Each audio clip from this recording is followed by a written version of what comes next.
ನಾಡಿನ ಸಮಸ್ತ ಜನತೆಗೆ ಬೆಳಕಿನ ಹಬ್ಬ ದೀಪಾವಳಿಯ ಶುಭಾಶಯಗಳು. ಶುಭ ಕೋರುವವರು ಮಹೇಶ್ ಕುಮಟಳ್ಳಿ, ಬಿಜೆಪಿ ಪಕ್ಷದ ಮಾಜಿ ಶಾಸಕರು ಹಾಗೂ ಕೊಳಚೆ ನಿಗಮದ ಅಧ್ಯಕ್ಷರು, ಮತ್ತು ಗಿರೀಶ್ ಬುಟಾಳೆ, ಅಥಣಿ ತಾಲೂಕಿನ ಬಿಜೆಪಿ ಅಧ್ಯಕ್ಷರು. ಅಥಣಿ ಕ್ಷೇತ್ರದ ಶಾಸಕರಾದ ಲಕ್ಷ್ಮಣ್ ಸವದಿಯವರ ಪುತ್ರ ಚಿದಾನಂದ ಸವದಿಯವರ ವತಿಯಿಂದ ನಾಡಿನ ಸಮಸ್ತ ಜನತೆಗೆ ದೀಪಾವಳಿ ಹಬ್ಬದ ಶುಭಾಶಯಗಳು. ನಾಡಿನ ಸಮಸ್ತ ಜನತೆಗೆ ದೀಪಾವಳಿ ಹಬ್ಬದ ಶುಭಾಶಯಗಳು. ಶುಭ ಕೋರುವವರು ಮಲ್ಲಿಕಾರ್ಜುನ್ ಬುಟಾಳೆ, ಪುರಸಭೆ ಸದಸ್ಯರು, ಅಥಣಿ ಹಾಗೂ ಬಿಸಿನೆಸ್ಮನ್.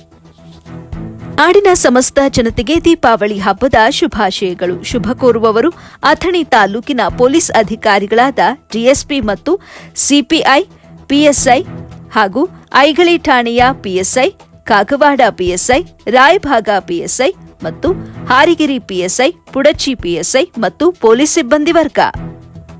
ನಾಡಿನ ಸಮಸ್ತ ಜನತೆಗೆ ಬೆಳಕಿನ ಹಬ್ಬ ದೀಪಾವಳಿಯ ಶುಭಾಶಯಗಳು. ಶುಭ ಕೋರುವವರು ವಾಸ್ಟರ್ ದತ್ತ, ಪುರಸಭೆಯ ಸ್ಥಾಯಿ ಸಮಿತಿ ಅಧ್ಯಕ್ಷರು, ಅಥಣಿ.